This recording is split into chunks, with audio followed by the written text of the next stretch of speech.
So this is our follow-up second session on the Confederate monuments here in Richmond and why there are some people who may want to see them come down and why some people probably don't. Just as a reminder, last week, as part of this, to start with, and you'll see why today, is we went back and looked at what were the causes of the Civil War. And we talked, and I told you that technically it was about states' rights. And I am going to mute everyone here so that, and I'll unmute at the end for any questions. And there is a chat if any of y'all need to ask a question. I know some of y'all have a hard time getting to the chat button, but if you have something, you can use that for those who can get to it. So we talked about that technically it was about states' rights, whether states had the right to secede from the Union. The South, gave all kinds of reasons why they could secede. The North said no, the Constitution, and actually the Constitution doesn't say one way or another. There's nothing about what states need to do if they want to secede, but there's also nothing that says that they can secede. So that technically is it. But then we looked at what were the reasons that the Southern states wanted to secede. And while there were multiple reasons, the overriding reason and the things that came up the most were all around slavery. And that's important because today we're going to look at the myth of the lost cause, which tries to change what the reasons for the Civil War were, saying that it wasn't about slavery. So that's why we went and did what we did, this is what I did last week.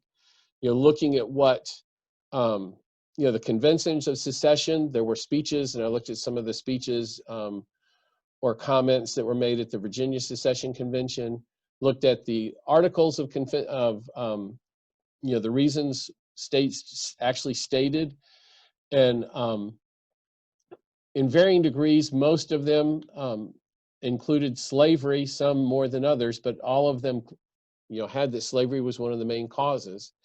And one of the things that I clued into also is that their identity as slave states. We are joining our other slave states. So slavery is built into the identity, and the fear was that with the election of Lincoln and many more Republicans who were tending by 1860 to, actually the Republican Party was started by a lot of people who were against slavery.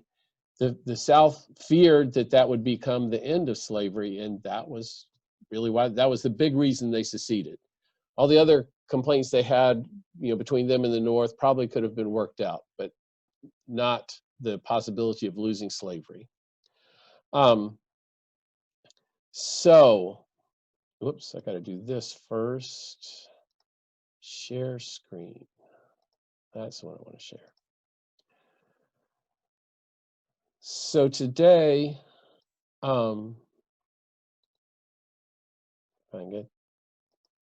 things have not been working right today. And actually, since you can't see me, I might just make that smaller anyway. So today we're going to look, and it's not in this order necessarily, the United Daughters of the Confederacy, the Lost Cause, Jim Crow, and Confederate statues. So to start with, just to let you know that, I am born here in Virginia, a proud Virginian, and I, like many people born in the South, have ancestors who fought for the Confederacy. On my mom's side, it was my great-great-grandfather, my grandmother's grandfather, who she adored. She talked quite often of him. And this is a picture of his grave. He's buried in the same grave, same cemetery at Mount Mitchell Cemetery outside of Wytheville, Virginia. And here you can see on his gravestone, and he actually has two. There's a bigger one that has he and his wife's name on it, and then the smaller one that's just at his grave. But both of them, he is identified with the CSA, with the Confederate States of America. And here it had that he enlisted in the Company C of the 24th Virginia Infantry of the Kepler Brigade and Pickett Division.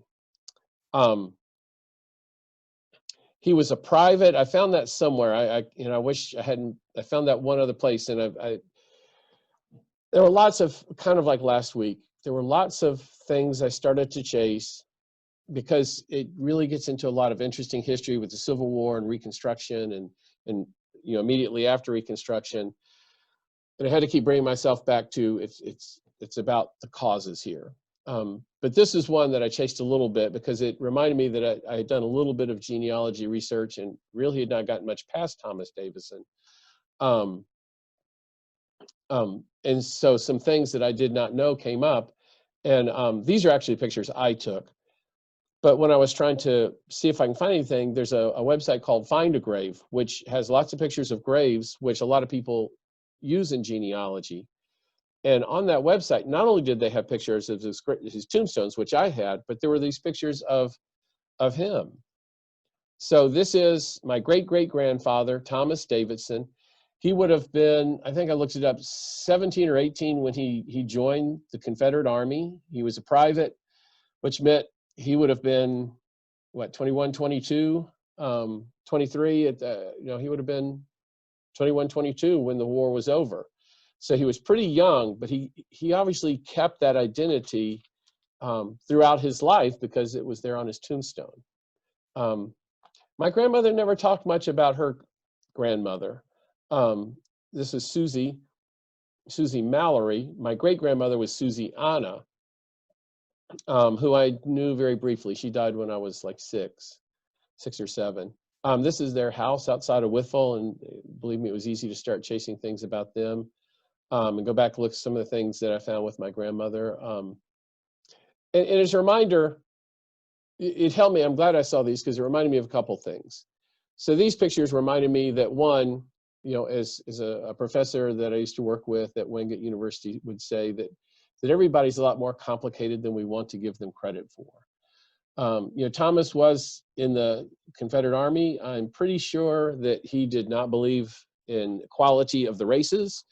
I imagine that he very much was a supporter and believer in the whole lost cause mythology that that the South was really fighting for their heritage. It wasn't about slavery, even though the South's heritage was largely tied up in slavery. Now, saying that, Thomas, as far as I have found, did not own slaves. Wytheville is in the mountains, the county seat of Wythe County, and there were not a lot of slaves in Wytheville, in Wythe County in 1860 when the war started. And while this was actually a fairly nice house, probably for the time, they didn't have the money, nor was he employed in something that made slaves made sense. This is the other picture I found, and this one I really want to find out more about.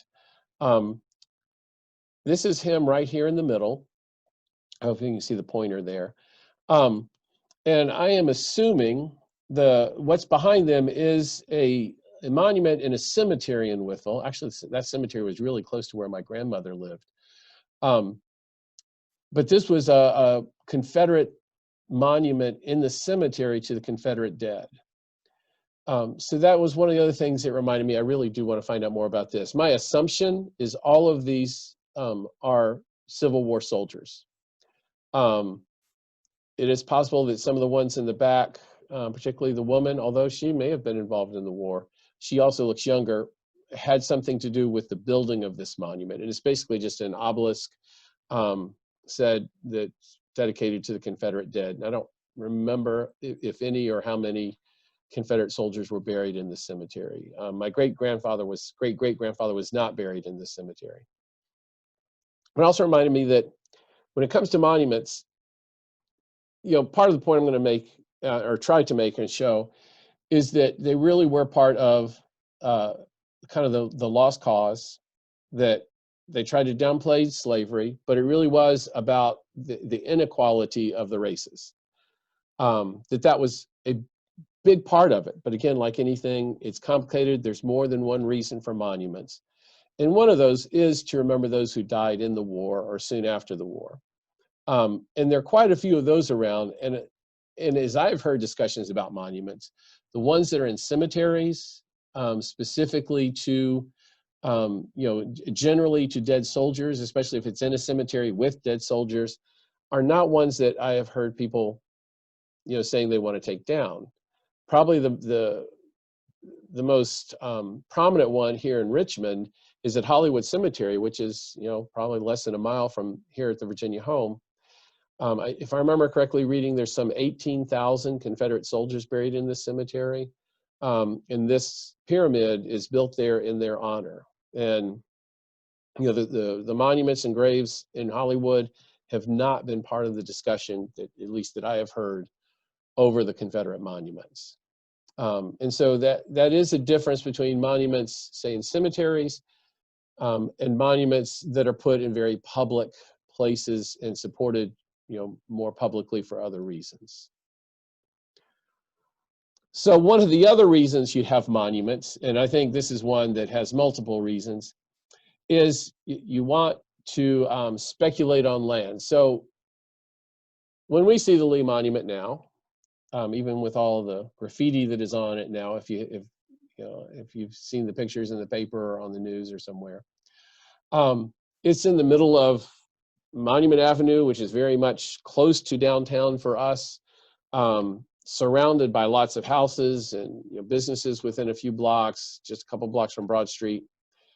And in 1890, when it was erected, it was in the middle of an empty field. So this is 1917. So this is almost 20 years after the monument was put up. And as you see, there are some buildings starting to go up there in the background, and that's probably, some of those are probably close to Broad Street. And it's here in a tobacco field. There were some people who didn't like the fact that it was just being put out in the middle of nowhere.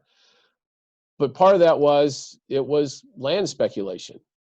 The people who gave this did want to honor General Robert E. Lee in the South and all of that. But they also had plans to subdivide all this land and sell it to build really big, fine, fancy houses, which is what you find now along Monument Avenue. And the houses along Monument Avenue, particularly this part of Monument Avenue near the Lee statue, are quite expensive. Many of them over $1 million homes. So money played into it here as well. It was to be a draw to some of the more well-to-do families in Richmond, and that kind of worked. It was, and as some others have said, it was also made quite clear who was not to come into that neighborhood by this, but we'll also talk about that with some of the laws that were passed later. So the lost cause. Pretty much soon after the war ended, maybe even before, Southerners started to, many Southerners, I won't say all, many Southerners started to change kind of what they were saying about the war, as far as to the causes of the war, and things like that. And I don't think we can understand these monuments at all if we don't look at the lost cause. And part of why, as always, I'm running late, so I didn't actually finish this PowerPoint until about 10 till 3. And there's more I wanted to add to it, but just ran out of time. But part of that is because I found, it was not till this morning, as I was looking around, that I found something that I thought had a relatively compact kind of overview of all the things that are kind of built into the lost cause philosophy. And that is because I found the program from the dedication of the Confederate Museum here in Richmond. At the time, it was also the White House of the Confederacy. And I've got some pictures of it, I think, toward the end. The White House, during Reconstruction, it became, or during the war, when Richmond fell, it became the headquarters for the Union Army. And during Reconstruction, when there were Union troops that were stationed here in Richmond, it continued to be that. There was a lot of concern by many of the Richmonders, by most of the Richmonders probably, that it was going to be turned into a school for Black students. And that would have been kind of an anathema to them, as you will see in this. So it was turned, I think, back to the city, and it was turned into a Confederate museum. And this was the rededication of it after it had been, what's the word I'm looking for? They had redone the whole thing. They had put in new heating system, fixed a lot of things, painted a lot of things, all of that. So this is what it looked like in 1896. And I realized this is not the main entrance anymore. This is the White House of the Confederacy today. So as you see, this is the front. This would have been the front, and it would have been facing, I guess there would have been a circle driveway that came in there off of Marshall Street. But now between Marshall Street and this building is a great big hospital that we know as MCV. And so at that time, you see there was not a lot of things around it. Now it is dwarfed by the VCU Medical Center on two sides. And that has made it kind of hard for it in many ways for people to come and visit. So and this was a picture I just found because it was the best one that showed you that I could find. That shows you how it's dwarfed by VCU. And you can see those columns that had been the front door now look straight out into this big wall of VCU, the medical center. And so this is now the main entrance. There are some other buildings off the back of it that it expanded. I think it was in the 70s. But because as VCU has grown and grown, it's made it harder and they've had fewer visitors. The American Civil War Museum that was started back in the 1890s and was housed here for many, many years. I don't remember if they sold themselves or somehow merged with the Civil War Center that's at Tredegar Iron Works. And they took most of the things that were in the extension and have moved them to a brand new building that's down there near Tredegar. And I've not been through that building yet. You can still, before coronavirus hit us, you could still do tours of the house, and there were still exhibits here in that White House Confederacy, but most of the exhibits had been moved. But at that, there was the big ceremony. They had an opening prayer, had comments by the governor at the time, but the keynote address was by Confederate Brigadier General Bradley T. Johnson. He's originally of Maryland, but after the war stayed here in Virginia for most of the time. And he gave the keynote address, and I found a lot of the ideas about the lost cause, and that is a term that that the former Confederates used, the lost cause. So it's not meant to be a pejorative term. It is what they used, calling it. But he kind of puts it, and so it's kind of long, so I hope I don't bore you. So these are all excerpts from his speech. So he starts, and this isn't the very beginning, but he gets to the point where he says, "Nowhere at no time has a defeated side ever been so honored." Hey, Raymond. "Nowhere at no time has a defeated side ever been so honored, or the unsuccessful so apotheosized. Success is worshipped, failure is forgotten. That is a universal experience and the unvarying law of nature. Therefore, it would seem that the fall of Confederacy was, in some sense, a success and a triumph. For it cannot be that universal law has been set aside for the sole exception, the glorification of the lost Confederacy, its heroines and its heroes. I shall endeavor to make clear in what respects there was success and triumph. I believe our first and most sacred duty is to our holy dead, to ourselves, and to our posterity. It is our highest obligation to satisfy the world with the righteousness of our cause and the sound judgment with which we defended it.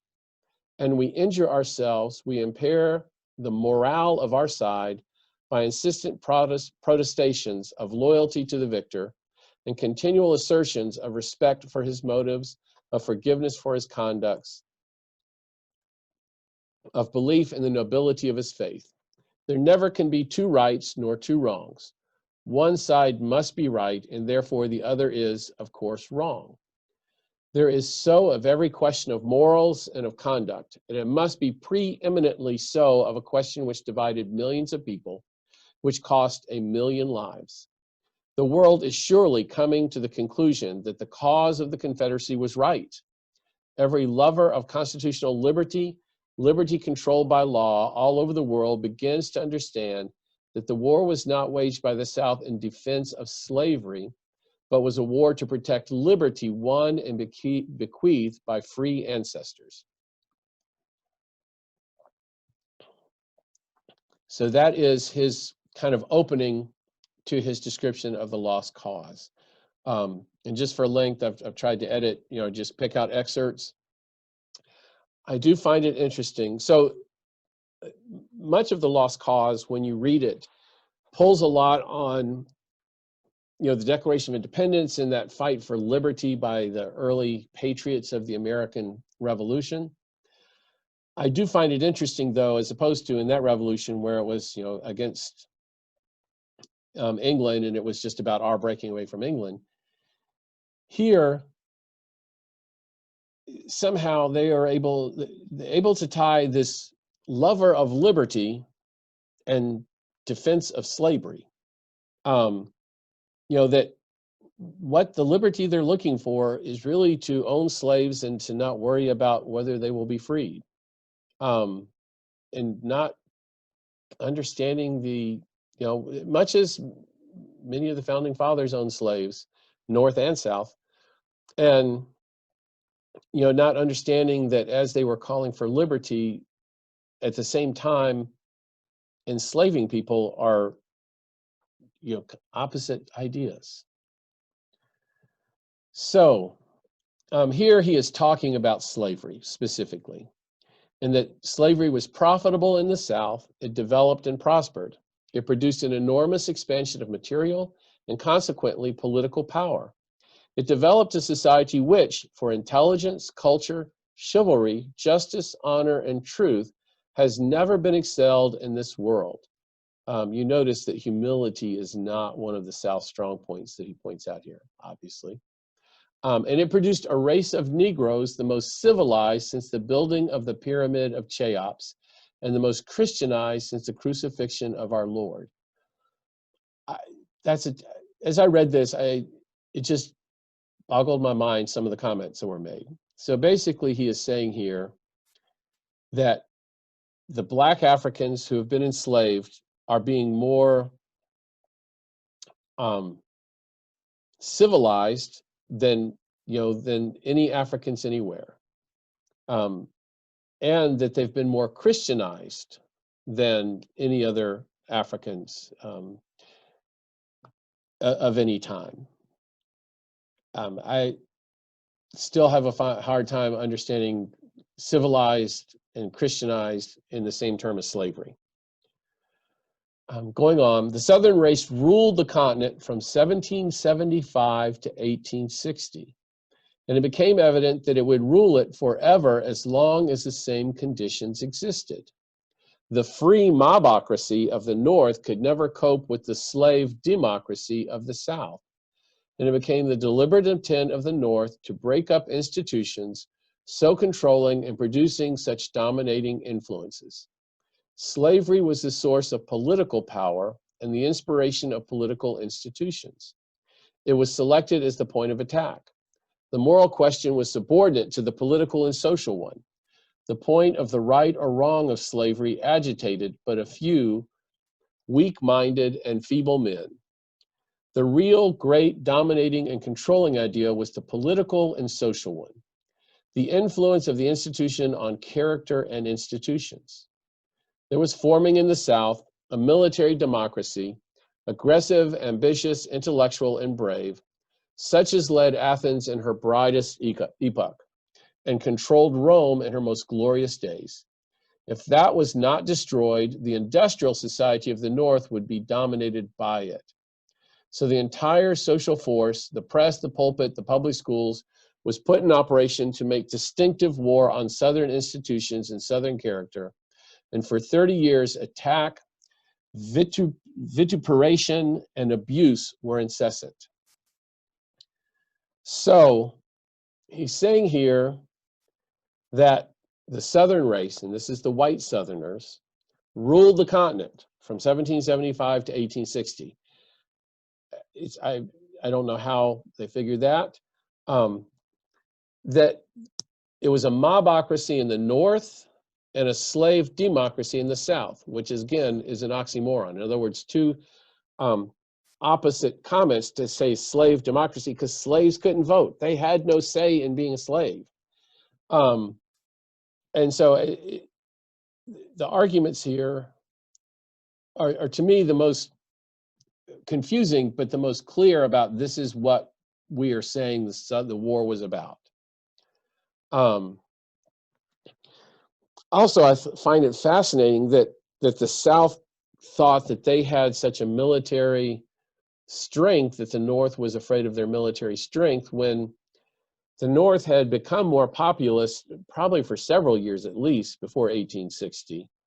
And so I'm not quite sure, the thinking of, the military superiority of the South that he's referring to, especially after the South lost the military war. But he's making the point that they may have lost the war. His point is, but their cause was just and right.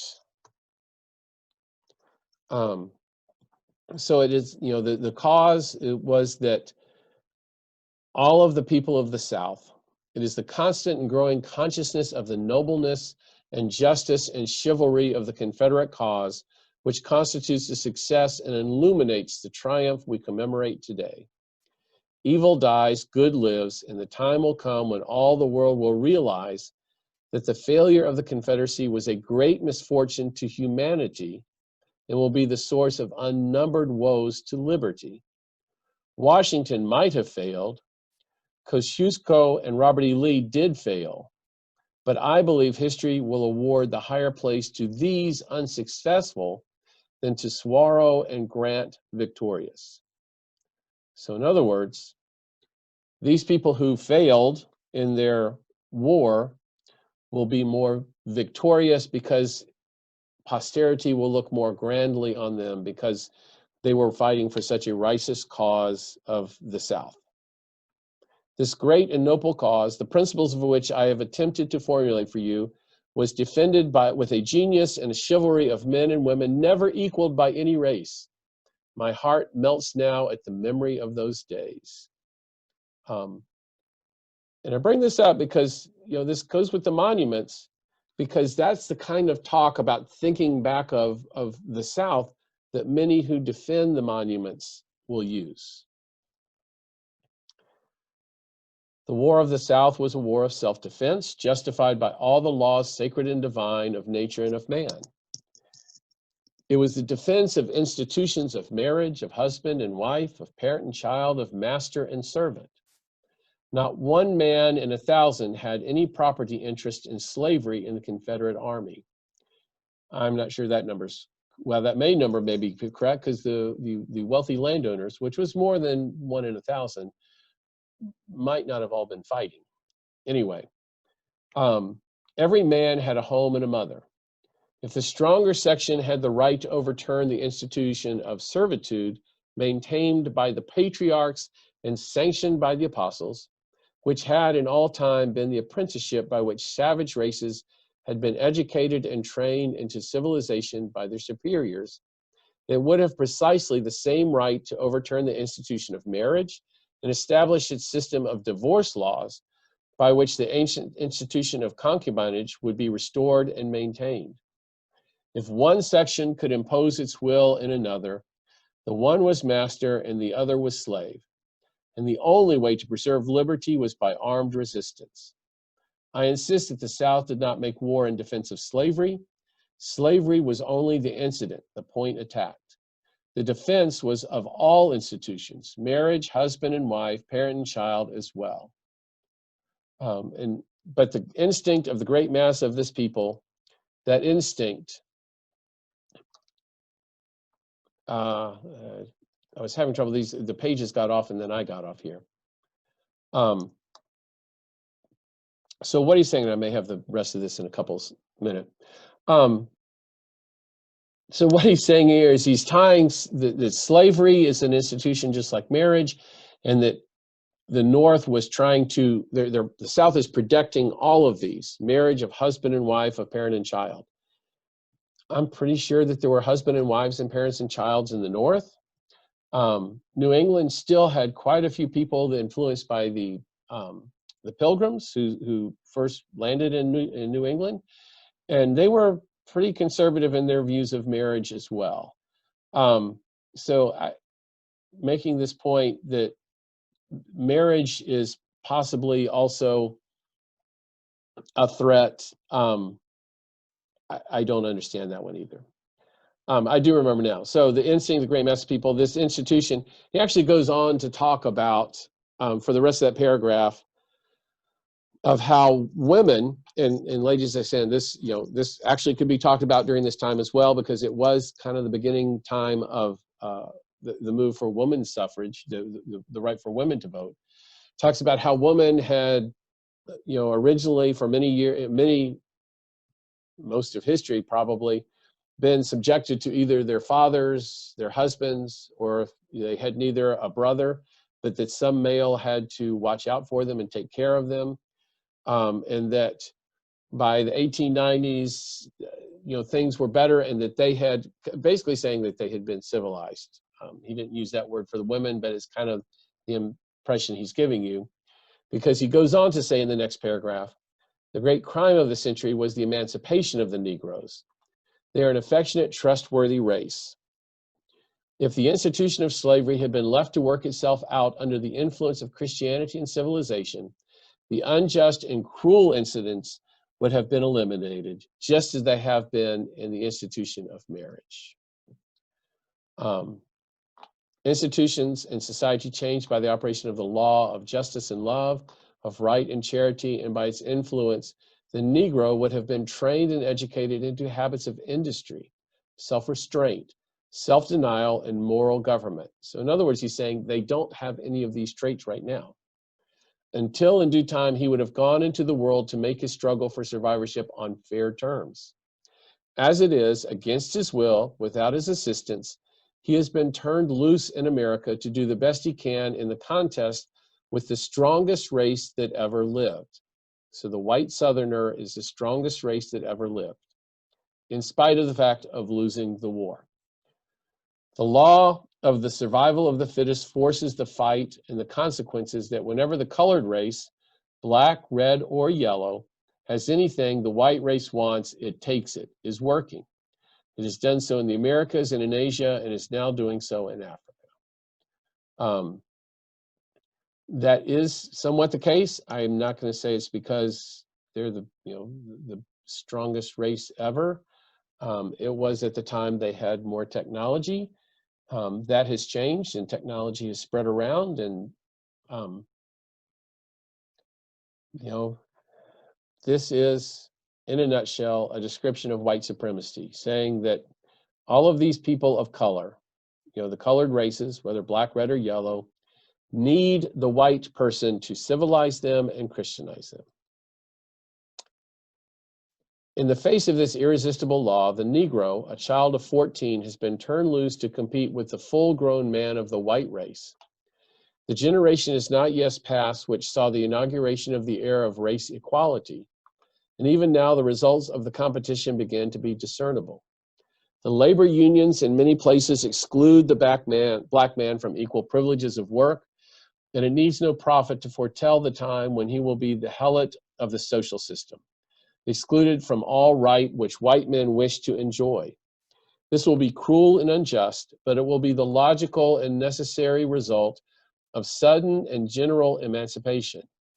Nothing was ever devised so cruel as forcing on these children the power and responsibility of the ballot, in other words, the vote. It requires powers they have not got. It suggests them to tests they cannot stand, and will cause untold misery to them in the future. These are some of the consequences of the conquest to the black race, the conquest of the South to the black race. The problem is if whites had accepted equality, all of these things that did pretty much happen to Black Americans would not have happened, or at least not to the extent that they did. But the white race did fight being recognized as equal for a long time, and there are many, unfortunately, still fighting that fight. So he goes on to say, it is to commemorate these principles and this heroic conduct, this patriotic sacrifice of our men and women, that we propose to erect here a memorial hall of the Confederacy. And this is not the end, but in a sense, this is the whole point of what I'm trying to say about the monuments. He is talking specifically here about this museum, the White House for the Confederacy, but it could be said that these are the principles for all of the civic monuments to particularly Confederate generals, that this is the legacy, the heritage with which they are remembering.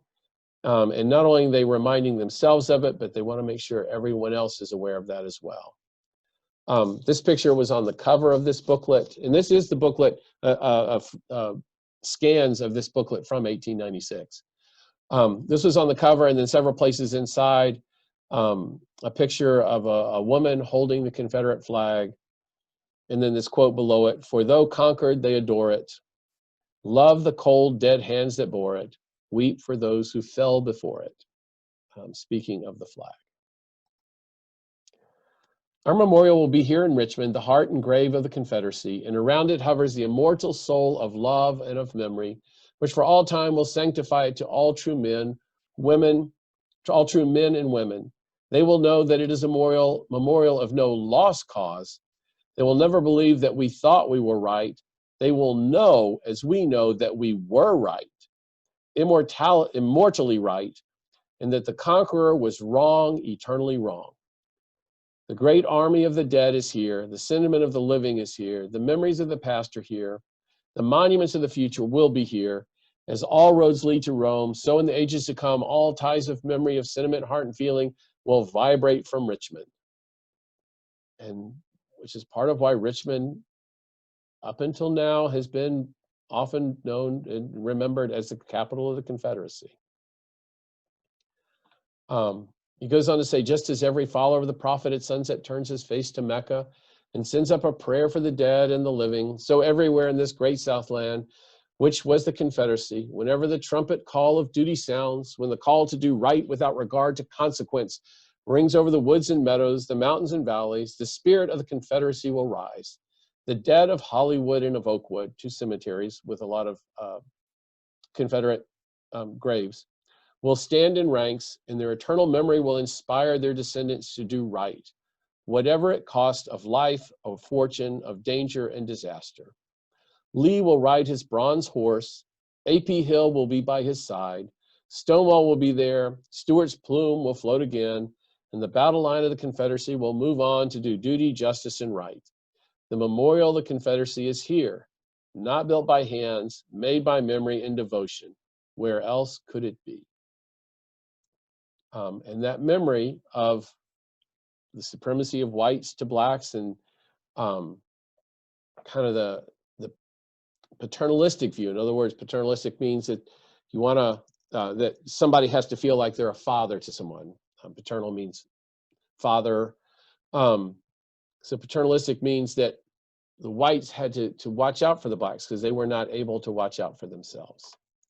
So real quickly, I know kind of running out of time, we didn't get started till 3:15, so I'm going to try and keep it to about an hour.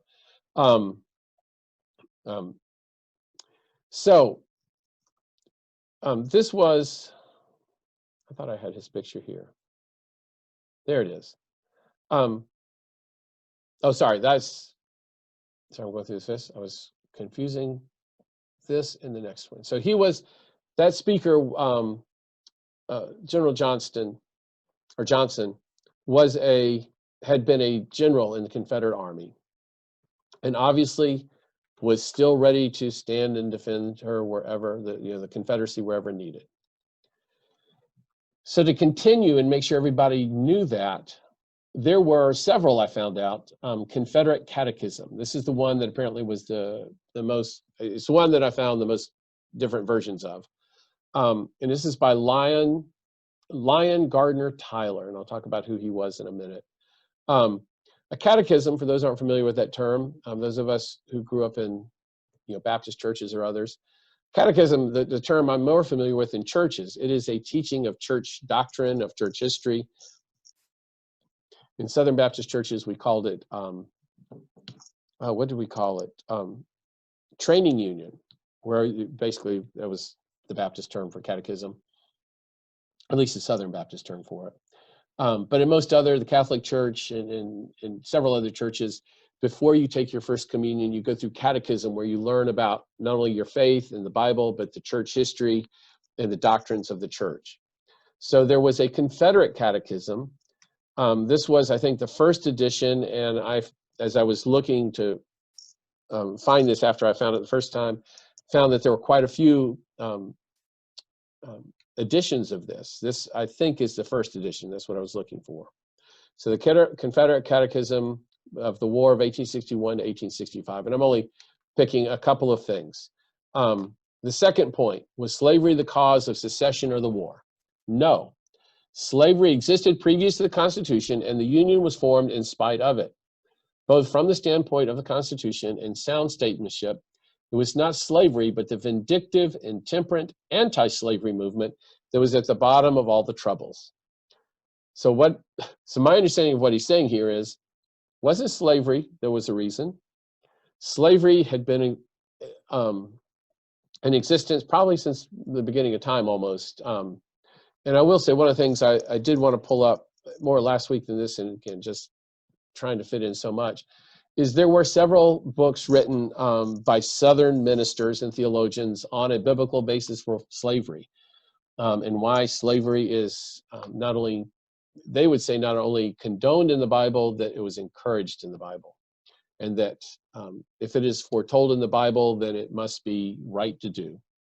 So what he's saying here is slavery is just an accepted thing. It's also accepted in the Constitution. We talked a little bit about that last week. So it's not slavery, but those who are anti-slavery, that was the cause of the war. Not pointing out that the reason they seceded was they feared that slavery, so, basically if they just all left slavery alone, everything would have been fine. And part of that, this catechism and the lost cause was that slavery was a good thing for both whites and blacks. That's part of that mythology, and that part is pretty demonstrably untrue. Blacks suffered greatly under that, and it also hurt a lot of poor whites because it kept them poor, because how can you get a job when somebody has slaves to do it? So what then was the cause of the war? The cause of the war was the denial of self-government by Lincoln. In other words, they're saying that they were not going to be able to rule themselves, which is not true. The 8 million of people occupying a territory half the size of Europe, Lincoln himself said of these people that they possessed as much moral sense and as much devotion to law and order as any other civilized and patriotic people. Without consulting Congress, Lincoln sent great armies to the South, and it was the war of a president elected by a minority of the people of the North. In the World War, Woodrow Wilson declared that no people must be forced under sovereignty under which it does not choose to live. And so he is saying that when Lincoln won, the South nobody in the South voted, or no state voted, a majority of the people voted for Lincoln, so that they, had the right to leave because, they didn't choose him. I guess I left that out. So Lyon Gardner Tyler was the son of John Tyler, President of the United States. John Tyler did own slaves, and so I'm assuming up until, 1861, Lyon Tyler probably wouldn't have been old enough to own them himself, although he may have been. But John Tyler was a strong supporter of states' rights, and when he was president, did all he could to strengthen states' rights and weaken the federal government, or at least the federal government's power over the states.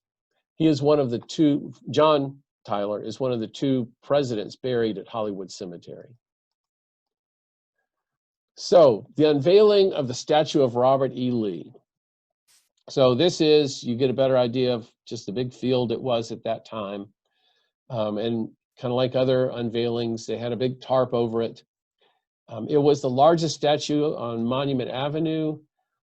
It rises out of the ground with a 40-foot granite pedestal topped with a 12-ton, 21-foot-high bronze statue of the Confederate general. So for a total height of 61 feet. So it is a big, big monument. If you've seen in the news, part of why we're doing this is actually since 2017. Actually, there have been people calling for these to come down since before, pretty much since they went up. And I'll show you that in a minute. But with the governor saying that this does need to come down, there's still pending in the courts about that. But to be able to remove it safely, they said they were going to have to cut it into 3 pieces, which can be put back together, because it was, when it was formed, it was not formed as one big piece. And then that the base would be taken apart block by block, because it's granite blocks, and be able to number it and be able to put back together wherever it may end up. So this was Archer Anderson. If I remember correctly, was a former subordinate to General Lee, and he spoke at the unveiling. And this is just an excerpt. It is the recognition in Lee of the principal elements of this high ideal: courage, will, energy, insight, and authority. An organizing mind with its eagle glance and the temperament for command, broad-based upon fortitude, hopefulness, joy in battle, all exalted by heroic purpose and kindled with the glow of an unconquerable soul. It is, beside and above all, the unique combination of him of moral strength with moral beauty, of all that is great in heroic action with all that is good in common life, that will make of this pile of stone a sacred shrine, dear throughout the coming ages, not to soldiers only, but to all, at least all of the South. And this came from that address that I found online. And so there were thousands of people that flocked to this unveiling. There were other voices that did not speak that day there. One of the places I found some interesting comments was from the Richmond Planet. The Richmond Planet was a paper specifically run by and for African Americans at that time. It was led, it had an initial leader, but after the first 2 years, that editor left. And John Mitchell Jr., who took over when he was 21, basically really enlivened it and could be quite pointed in some of his comments, but also printing what other people were saying in other parts of the country, both North and South, about things that had to do with blacks of that day. And it was the common term, and they use it here to use the term Negro. It gained a reputation as a staunch defender of the African American community and a voice against racial injustice, daring to hurl thunderbolts of truth into the ranks of the wicked. No stronger race of man is known among us. And this time I'm talking about, as they would call it, the Negro race. I found this is another thing I found on the Library of Congress has some of this too, but the Library of Virginia has a collection of lots of papers from all over Virginia, pretty much going back to when many of these papers began. So you're able to look at actual scans of papers from, this is a paper from 1890, and you can cut out little sections of it, which I did.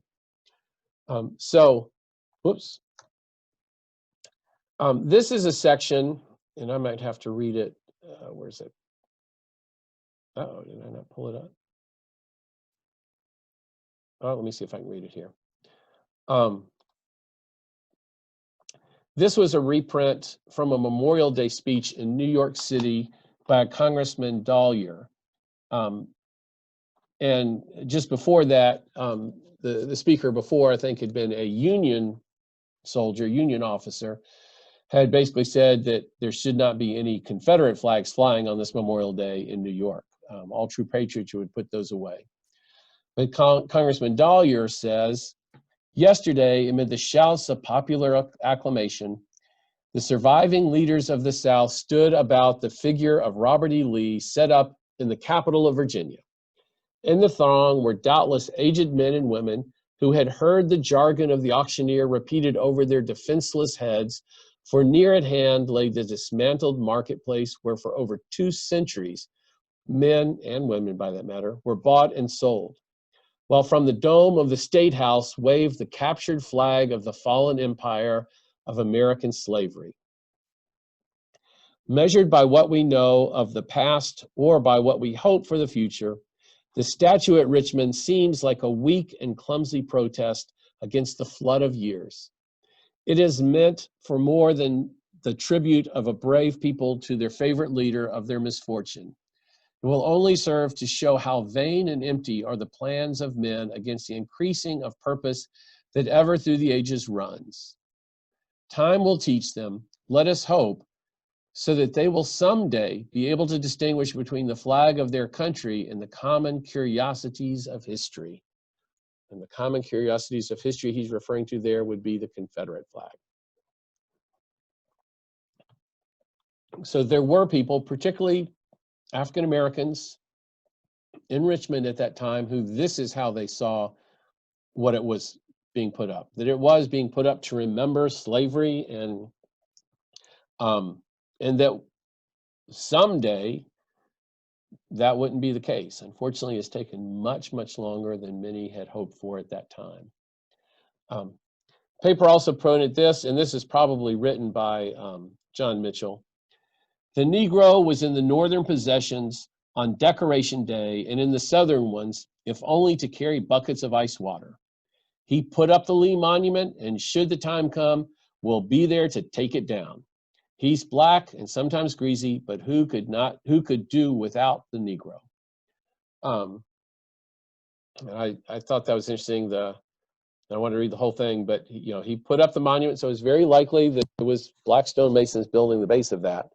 And should the time come, we'll be there to take it down. And the time might finally be coming. Hard to believe that it's taken, 130 years, but they're working on it. And then over here on this column, you may say what you will, the Negro is here to stay. Nothing goes on without him. He was in the Revolutionary War, the War of 1812, the Mexican War, the War of the Rebellion, and will be in every one that will take place in this country. Great is the Negro. And again, that reminder that just as whites were talking about how proud they were even though they lost the war, blacks who are being more and more tried to be pushed to be second-class citizens by the whites taking over after Reconstruction in the South, they remind each other, they try to remind everybody that they are great. And I like this. Through many dangers, toils, and snares, we have already come, but we are here.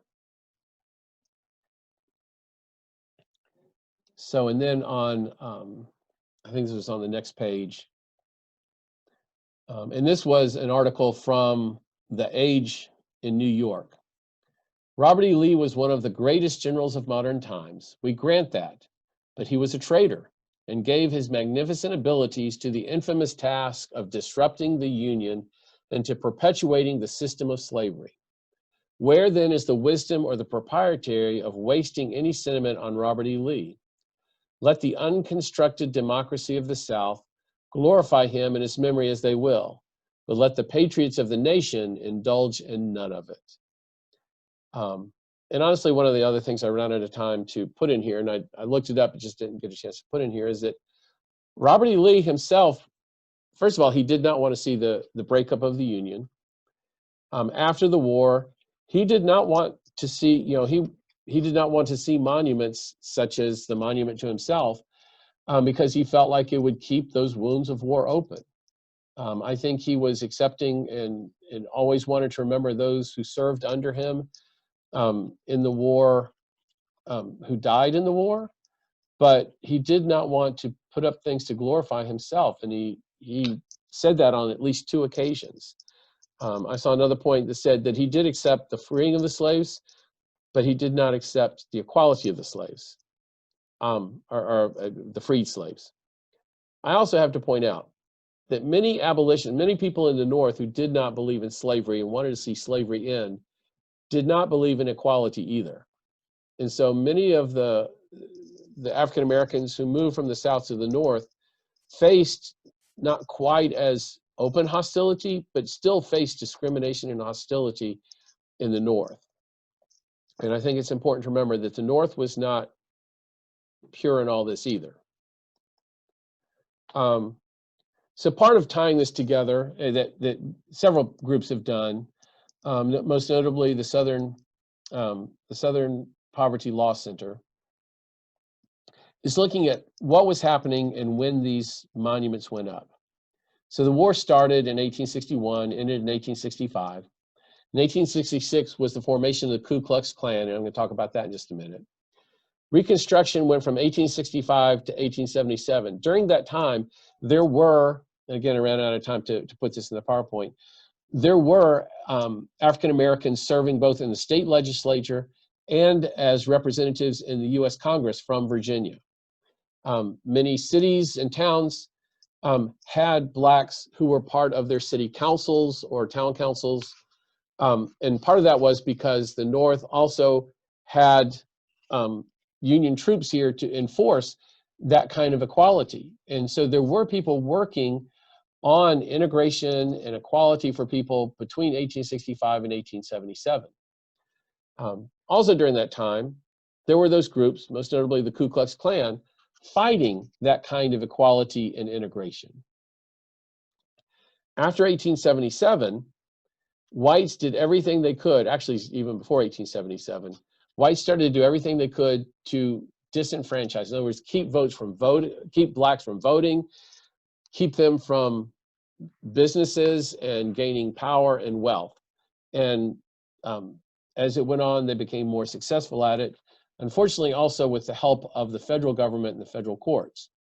So one of those was the decision in 1896 of Plessy versus Ferguson, which was about that laws had started to be passed, including here in Virginia, where Blacks and whites had to be segregated on, I think it was a trolley car system.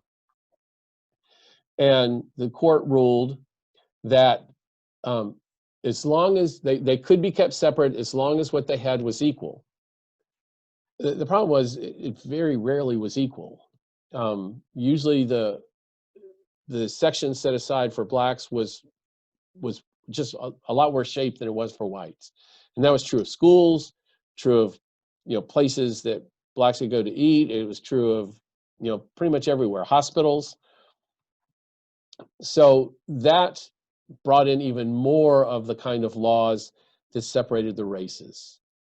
The Klan really did die down or kind of went underground kind of after Reconstruction ended in 77, but then in 1915, they re-emerged as the Invisible Empire, and really that's when they began a lot of their terror kind of things. And as you see, between 1900 and 1920 was when most of these, and I took the thing off, I can't remember which dots were which. I think the red ones are monuments and the blue ones are schools and other things being named after Confederates. It could be the opposite of that. But as you see, as these Jim Crow laws, segregation laws were passed,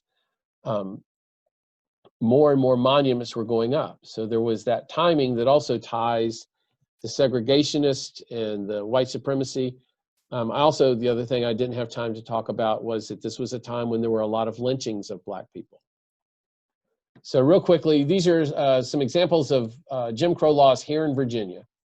In 1870, a law was passed that prohibited white and colored children from being taught in the same school. There were laws that continued to refine that for some time. I'm going to try to remember how to pronounce his name. Miscegenation which said that white persons intermarried with a colored person would be confined in the penitentiary between 2 and 5 years. Ministers who performed such ceremonies were to be fined $200, of which the informer received half. White and colored persons going out of state to marry shall be punished as if married in the state. That passed in 1878. That did not change in Virginia until 1967. When and only because the Supreme Court ruled that it was unconstitutional based on the 14th Amendment of equal protection under the law. I point that one out because that one really gets me, because the whites at that time were the deciders of whether you were white or not. So even if you had just a little bit of black blood, you were considered a Negro and you couldn't marry a white person. I'm pretty white, but Stephanie comes from the Caribbean and is very much of mixed race. And our marriage would have been illegal starting in, actually, I think there was another law before 1878, but it definitely would have been illegal until 1967. And that was only 20 years before we were married. It was during my lifetime when I was in elementary school that changed. And so that to me is just a very clear example of the tying of what was happening at that time and these statutes going up. Education in 1882, it gets it even more detailed. White and colored children should be taught in separate schools, and the determination of who is colored lies with the school board.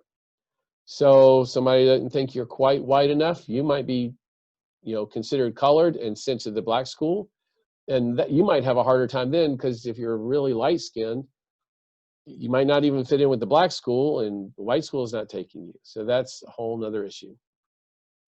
In 1912, residential. Basically this act, I wanted to read the whole thing, but basically it says that cities should segregate, and they can make these districts, segregation districts. And once it is passed, it would be unlawful for any colored person not residing in a district so defined and designated as a white district to move into and occupy a building thereof. So it's unlawful for a white person to move into a colored district. The penalty was a misdemeanor and a fine. Real quick, the United Daughters of the Confederacy.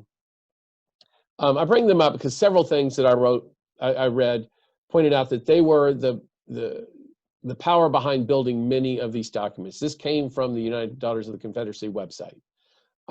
They now will say that they don't believe in white supremacy, but I'll show you that at least in their beginning they did. They continue to be active today. Their headquarters is here in Richmond, right next to the Virginia Museum of Fine Arts, and they have this cannon out front and fly several different Confederate flags at times. And this is kind of, for me, the thing that I found early on, but was just the convincing of the tying of the United Daughters of the Confederacy were the group that really were behind many of the monuments that went up and the naming of things after Confederate generals. This is a book on the Ku Klux Klan and the Invisible Empire. It was written by a member of the Daughters, and it was endorsed. This was an endorsement in the book, and this one I did copy from the book, but I was able to copy just the text, so it's easier to read. The book was unanimously endorsed by United Daughters of the Confederacy. So this is some excerpts from that. Page 16, talking about how terrible things were during Reconstruction, but hope remained for many of those brave heroes, the Confederate soldiers who endured all the hardships of those 4 terrible years, were still left to protect with their last drop of blood their beloved Southland. Page 25, the Ku Klux Klan was composed of the soldiers of the Confederacy who for 4 years had thrilled the world with their deeds of courage and valor, and returning to their desolated homes were forced to confront the war penalty imposed upon the states of the Confederacy, slave confiscation and Reconstruction under African rule. Page 69, no unbiased student of history can fail to admit that the conditions of the times called for organized effort to take offices out of incompetent and mischievous hands, to protect the women of the South from brutal assault.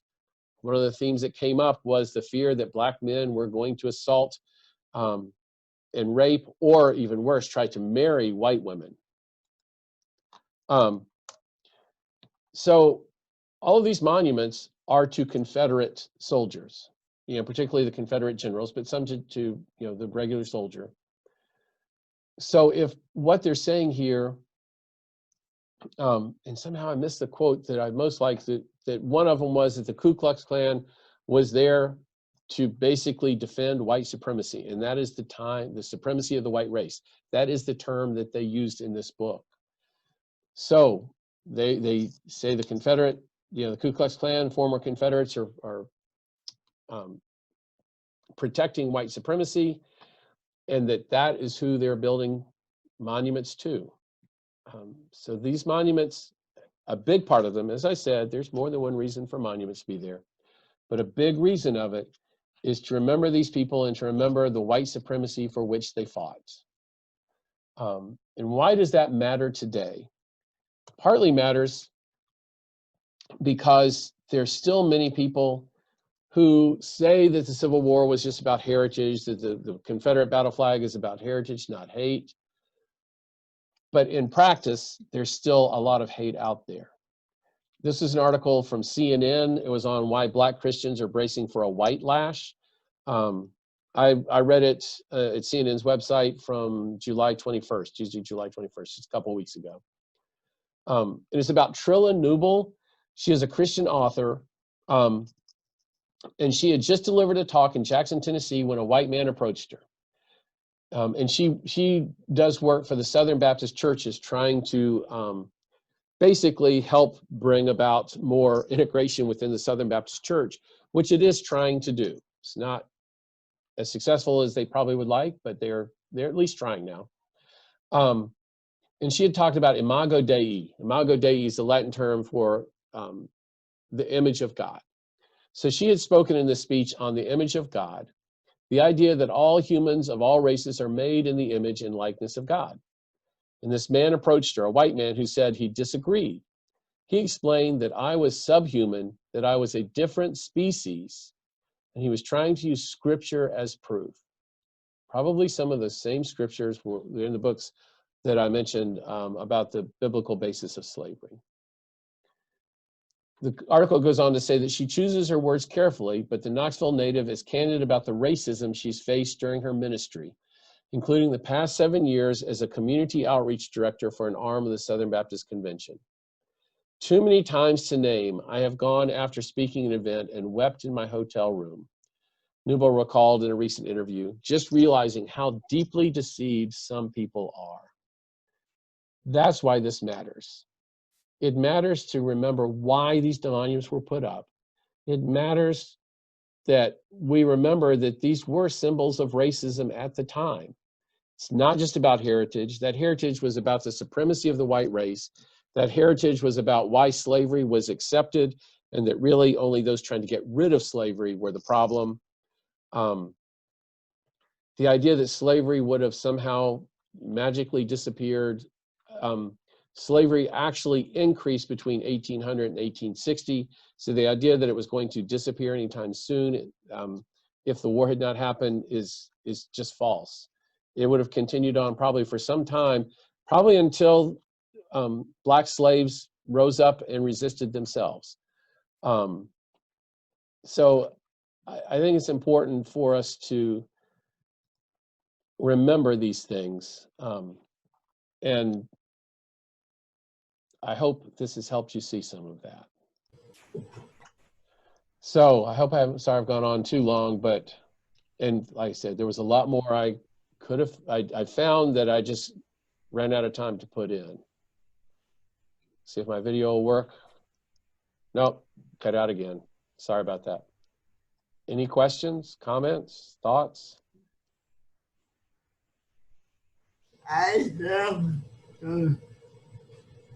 You know, there's a lot of this I had not heard, especially as explicitly as it was, and I'm kind of surprised about that.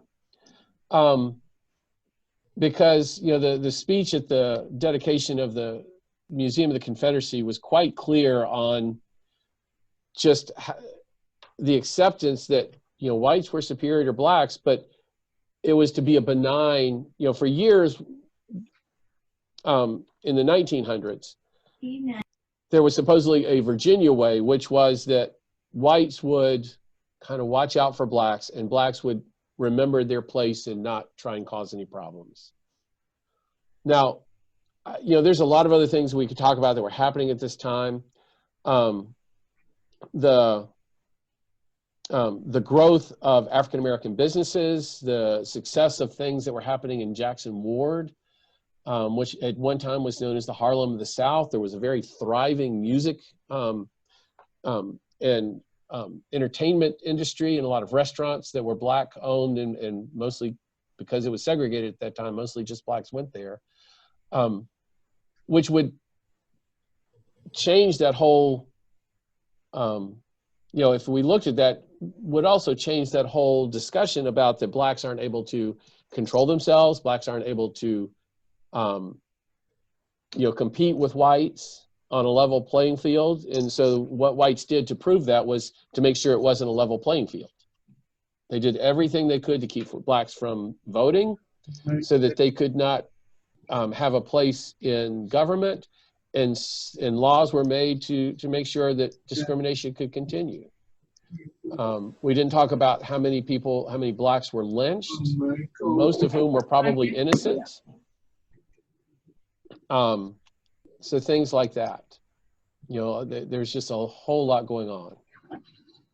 And on top of that, this is the time of, the women are finally getting the ability to vote and run for things. Do you believe they should be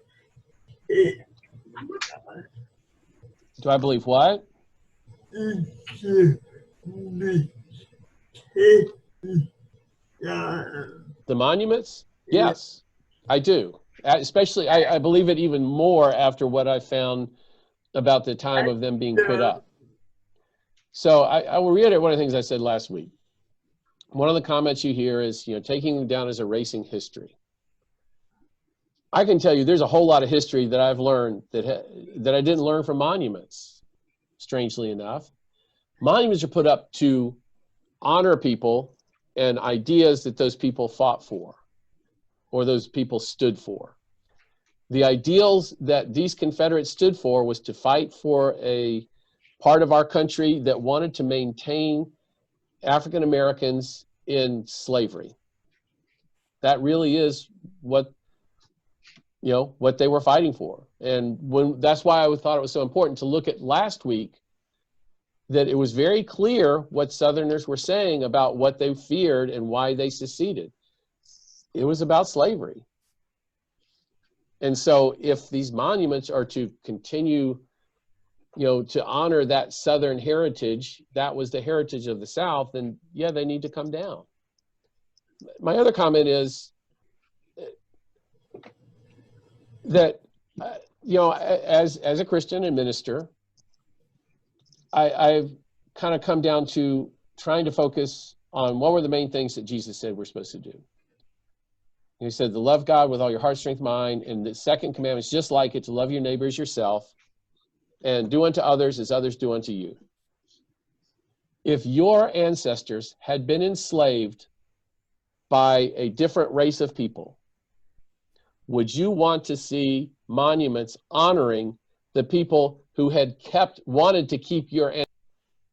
See if my video will work. Nope, cut out again. Sorry about that. Any questions, comments, thoughts? I have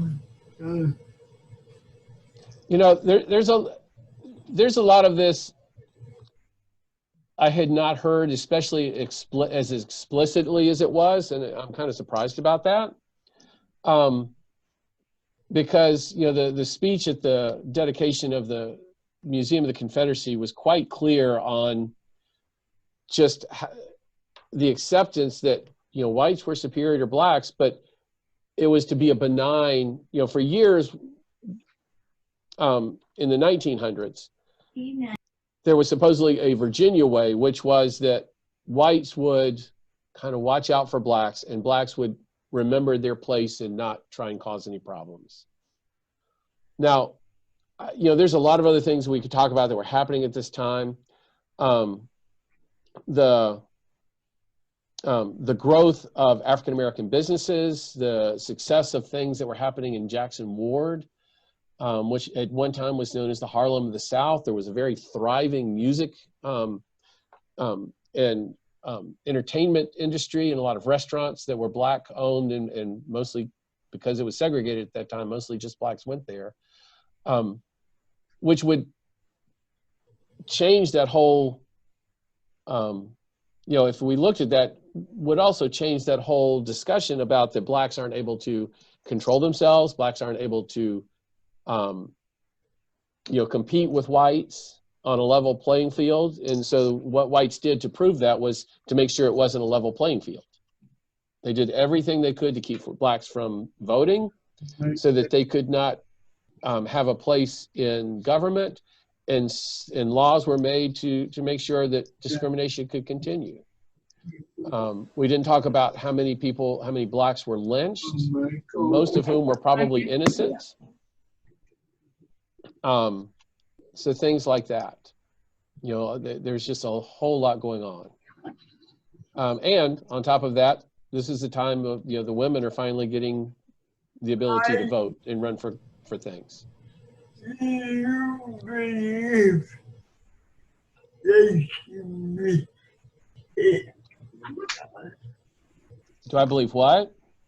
it should be taken down? The monuments? Yes, I do. Especially, I believe it even more after what I found about the time of them being put up. So I will reiterate one of the things I said last week. One of the comments you hear is, taking them down as erasing history. I can tell you there's a whole lot of history that I've learned that I didn't learn from monuments, strangely enough. Monuments are put up to honor people and ideas that those people fought for or those people stood for. The ideals that these Confederates stood for was to fight for a part of our country that wanted to maintain African Americans in slavery. That really is what they were fighting for. And that's why I thought it was so important to look at last week, that it was very clear what Southerners were saying about what they feared and why they seceded. It was about slavery. And so if these monuments are to continue, to honor that Southern heritage, that was the heritage of the South, then yeah, they need to come down. My other comment is that, as a Christian and minister, I've kind of come down to trying to focus on what were the main things that Jesus said we're supposed to do. He said to love God with all your heart, strength, mind, and the second commandment is just like it, to love your neighbor as yourself, and do unto others as others do unto you. If your ancestors had been enslaved by a different race of people, would you want to see monuments honoring the people who had wanted to keep your ancestors enslaved? And that goes back to, so would, do unto others as you would have them do unto you. It is hard for those of us who are white to imagine what it would have been like if our ancestors had been kept in slavery. And how seeing these monuments to people who fought to keep slavery alive in the South, how that would not be upsetting to us.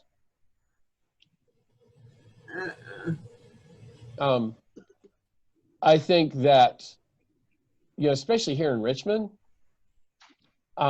we have lots of battlefields.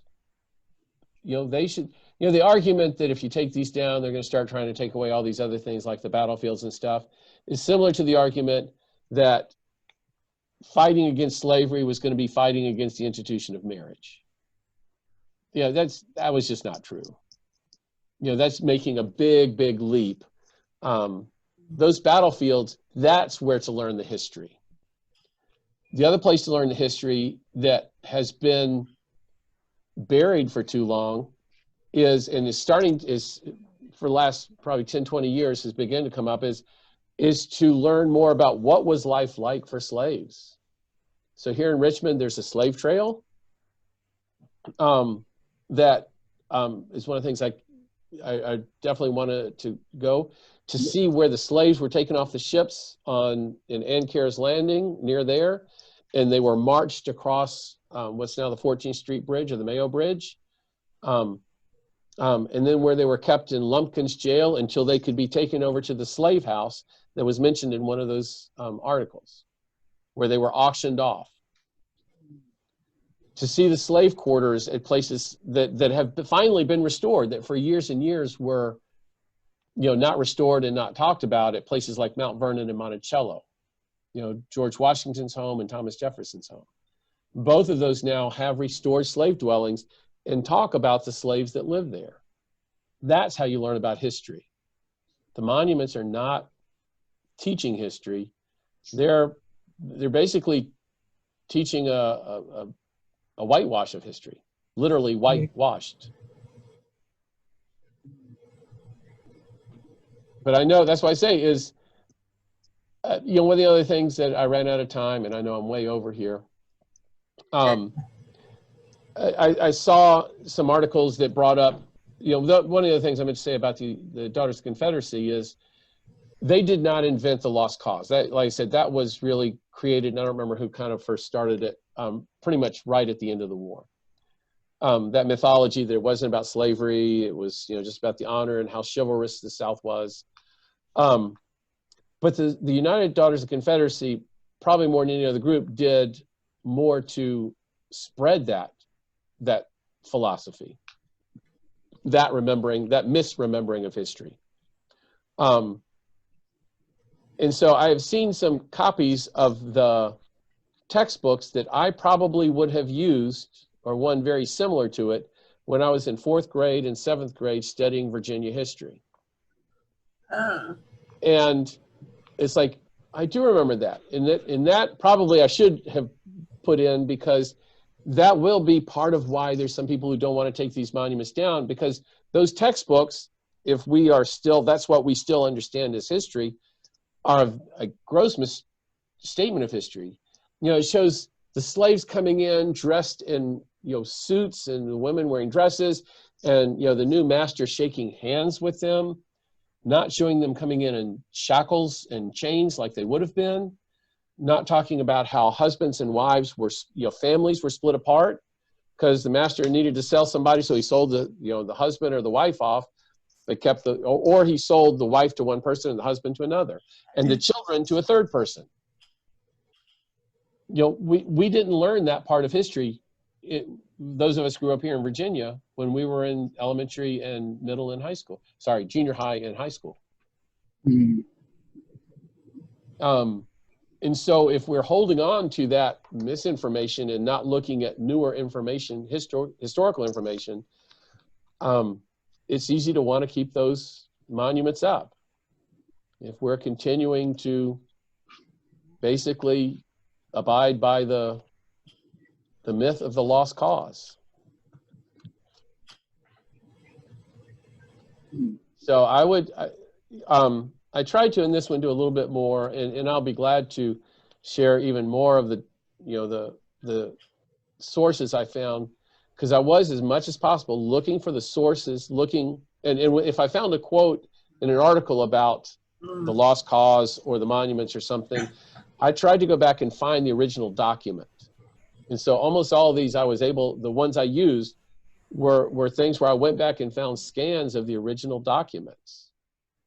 So that I am getting it, I'm reading it in context. It is saying what it's saying. And I didn't read any of that when I was in 4th or 7th grade studying Virginia history. Any other thoughts or comments or questions? Mike, I want to thank you for an excellent presentation. I hope that you can break this up into maybe 3 parts and put it on the internet for all to see.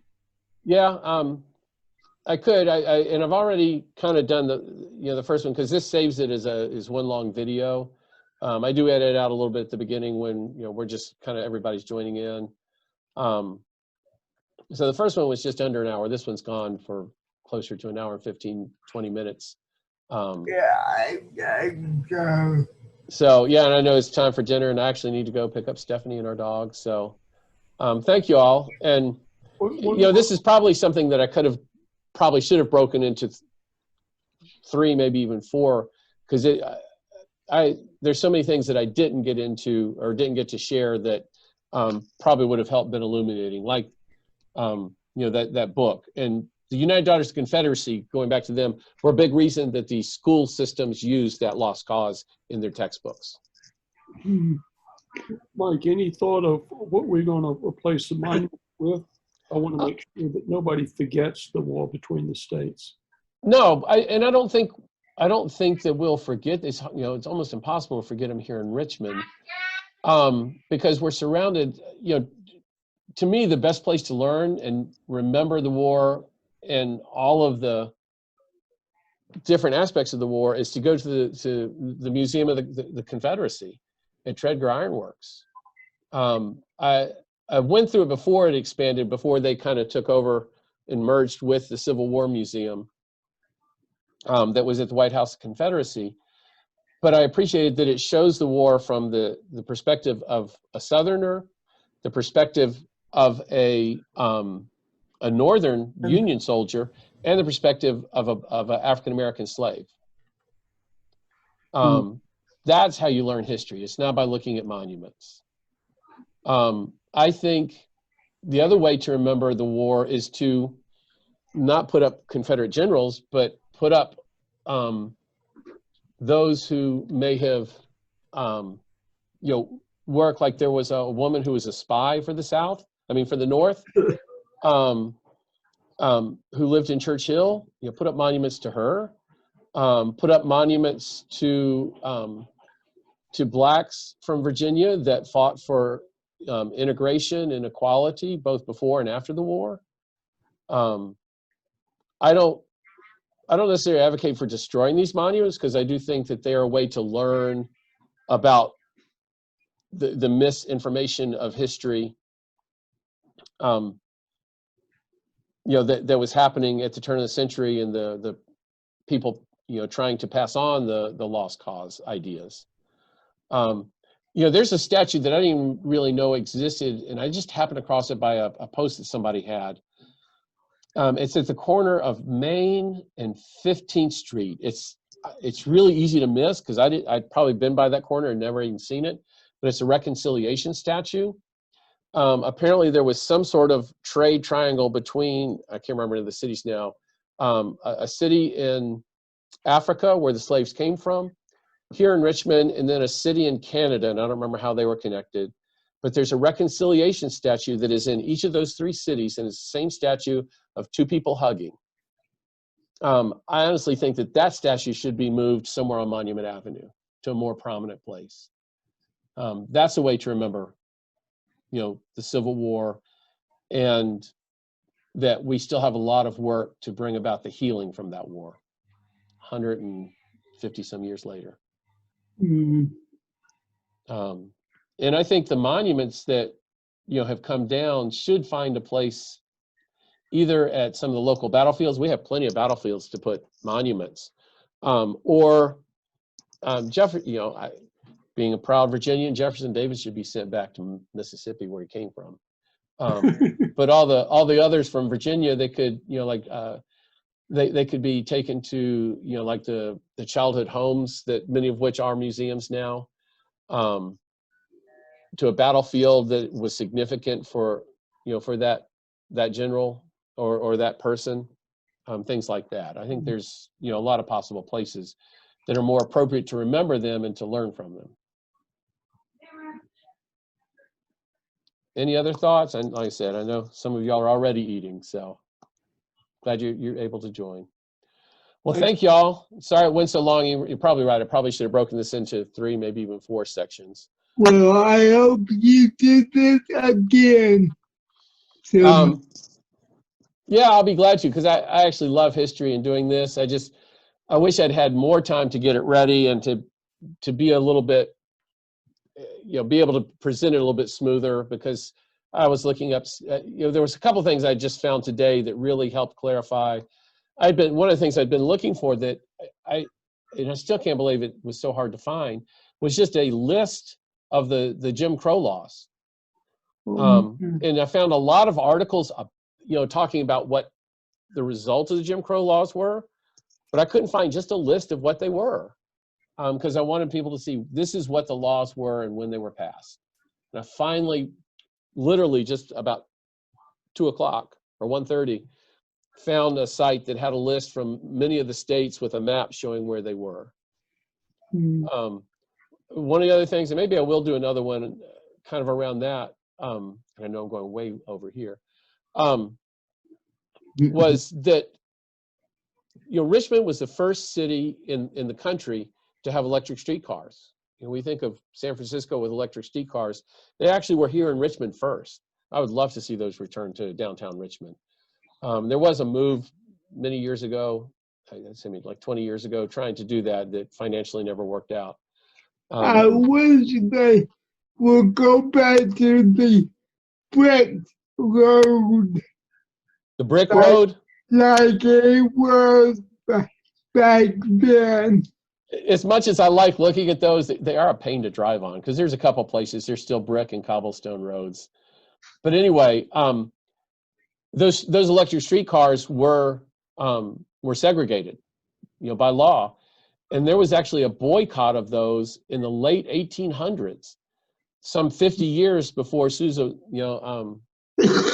Rosa Parks, refused to get up for a white person when she was sitting at the front of the bus, and started the bus boycott in Alabama in the 50s. Here in Virginia, there was a boycott of the electric streetcars because of segregation in the late 1800s, trying to, again, get equality for all people to be able to sit wherever you want when you get on a streetcar. I think there's stories like that. That would actually be a good monument to have there on Monument Avenue, is those who led that boycott for the streetcars. And then put the streetcars back on Monument Avenue. Yeah. So I'll look at maybe some of those things and can do another one in another time. Okay. But thank you all for joining, and hope everybody has a good afternoon, and what's left of it, enjoy your dinner. Thanks All right. for all your hard work. Thanks, it was fun. Bye. Bye.